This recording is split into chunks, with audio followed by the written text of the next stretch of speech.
देश में हर दिन क्राइम कहीं ना कहीं हो रहा है। पुलिस का काम है क्राइम को रोकना।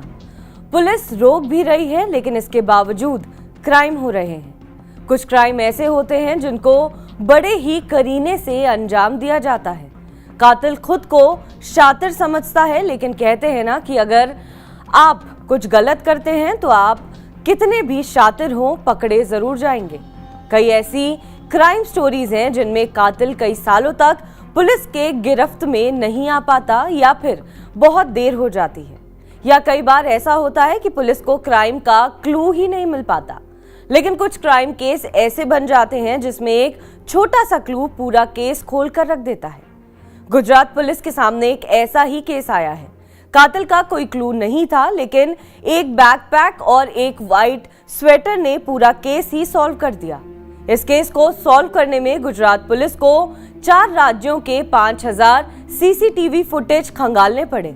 चलिए सबसे पहले इस केस की जांच कैसे शुरू हुई ये आपको बताते हैं। इंडियन एक्सप्रेस की एक रिपोर्ट की माने तो गुजरात के वलसाड पुलिस ने इस पूरे मामले को ऑपरेट किया है। पुलिस को पहला क्लू तब मिला जब कातिल का बैकपैक और व्हाइट स्वेटर मिला। ये दोनों चीज 19 साल की लड़की के बगल में मिला, जिसका कई बार रेप कर हत्या कर दी गई थी। आरोपी राहुल कर्मवीर हरियाणा के रोहतक का रहने वाला है। राहुल ने 12वीं की छात्रा का कई बार रेप कर हत्या कर दी। पुलिस के मुताबिक ये सीरियल किलर दिव्यांग होने का फायदा उठाता था और अधिकतर ट्रेन में मुफ्त में सफर करता था और अपने अपराधों को आमतौर पर ट्रेन में ही अंजाम देता था। वलसाड जिले के एसपी करण राज कहते हैं कि राहुल के 2 सामान मिलने के बाद हमने इस केस को चेज किया। बैग में 3 जर्सी और 2 हाफ पैंट मिले। हमें यहाँ से संकेत मिला कि आरोपी के पास के रेलवे स्टेशन से आया है। रेलवे स्टेशन पर कोई भी सीसीटीवी कैमरा नहीं है। हमने अगले स्टेशन के सीसीटीवी कैमरा चेक किए। इसमें एक आदमी दिखा जो यही स्वेटर और बैग लिए हमें जाते हुए दिखा। सीसीटीवी में दिखने के बाद गुजरात पुलिस ने 10 टीम बनाई, हजारों सीसीटीवी चेक किए। इस दौरान आरोपी दादर स्टेशन पर सीसीटीवी कैमरे में दिख गया। राहुल के बारे में पुलिस को पता चला कि मई में जोधपुर जेल से वो रिहा हुआ था।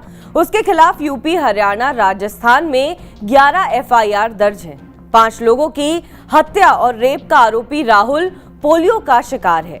5 साल की उम्र में कुछ बच्चों ने उसके साथ पुलिंग की थी क्योंकि उसने एक साइकिल चुरा ली थी। राहुल को ट्रक चलाना पसंद था, लेकिन पोलियो के कारण ट्रक नहीं चला पाया। इसके बाद वो ट्रक की चोरी करने लगा। साल 2018 से अब तक उस पर यूपी, हरियाणा, उत्तराखंड और राजस्थान में 13 ट्रक चुराने का आरोप है। पहली बार राहुल को साल 2015 में मथुरा में गिरफ्तार किया गया था। राहुल को जैसे जेल जाने और जेल से निकलने की आदत हो गई थी। साल 2021 में उसके खिलाफ यूपी के सहारनपुर में आर्म्स एक्ट का मुकदमा दर्ज किया गया था। एक बार फिर वो वृंदावन में अवैध हथियार के साथ गिरफ्तार किया गया। फरवरी 2024 में राहुल पर डकैती का एफआईआर दर्ज हुआ।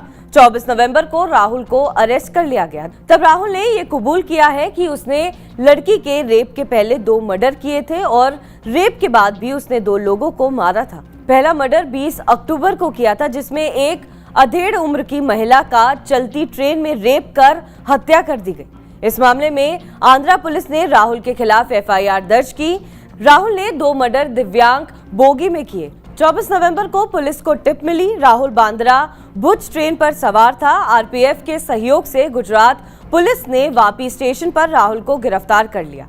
आरोपी को 10 दिन की पुलिस रिमांड पर भेजा गया। बहरहाल इस खबर पर आपका क्या कुछ कहना है, हमें कमेंट करके जरूर बताएं। बाकी देश और विदेश की तमाम बड़ी खबरों के लिए आप देखते रहें TV9 डिजिटल।